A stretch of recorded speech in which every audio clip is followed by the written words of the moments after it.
بسم اللہ الرحمن الرحیم۔ السلام علیکم۔ بادشاہ ایک درویش کے پاس گیا جو کسی خاص ورد میں مصروف تھا۔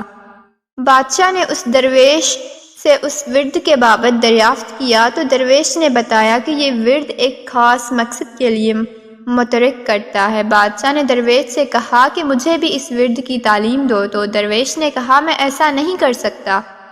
بادشاہ یہ سن کر وہاں سے غصے میں رخصت ہوا اور اس نے اسی درویش کو اپنے دربار میں بلایا اور اس کو کہنے لگا کہ میں نے تو تیرا ورد کسی اور سے سیکھ لیا ہے، لیکن جس عمل کا تو نے ذکر کیا تھا وہ عمل میرا پورا نہیں ہو رہا۔ اب تو مجھے بتا کہ ایسا کیوں ہے اور اس کا حل کیا ہے، یعنی میں اس ورد کو پڑھنے میں کہاں غلطی کر رہا ہوں۔ اگر تو نے مجھے نہ بتایا تو سزا کے لیے تیار ہو جا۔ درویش یہ بات سن کر مسکرایا اور بادشاہ کے پاس کھڑے ہوئے سپاہی کو حکم دیا کہ وہ بادشاہ کو فوراً گرفتار کر لے۔ سپاہی اور بادشاہ دونوں نے حیرت سے درویش کو دیکھا کہ یہ کیا کہہ رہا ہے، شاید بادشاہ کے خوف سے اس کا دماغ الٹ گیا ہے۔ درویش نے ایک مرتبہ پھر انتہائی سخت لہجے میں سپاہی کو حکم دیا کہ وہ بادشاہ کو گرفتار کر لے، مگر سپاہی اپنی جگہ سے ایک انچ بھی نہ ہلا۔ بادشاہ کی حیرت اب شدید غصے میں بدل چکی تھی۔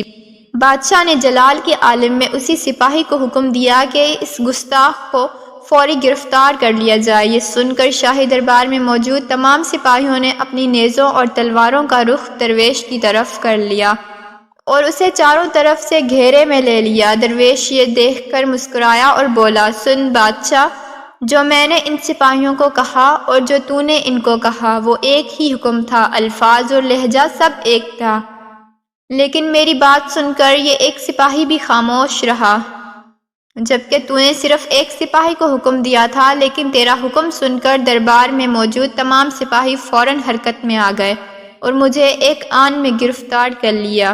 بس فرق حکم کا نہیں ہے بلکہ تیری اور میری حیثیت کا ہے۔ یہی سبب ہے کہ تیرے ورد پڑھنے سے کبھی عمل ظہور پذیر نہیں ہوگا، کیونکہ روحانی دنیا میں تیری حیثیت صفر ہے۔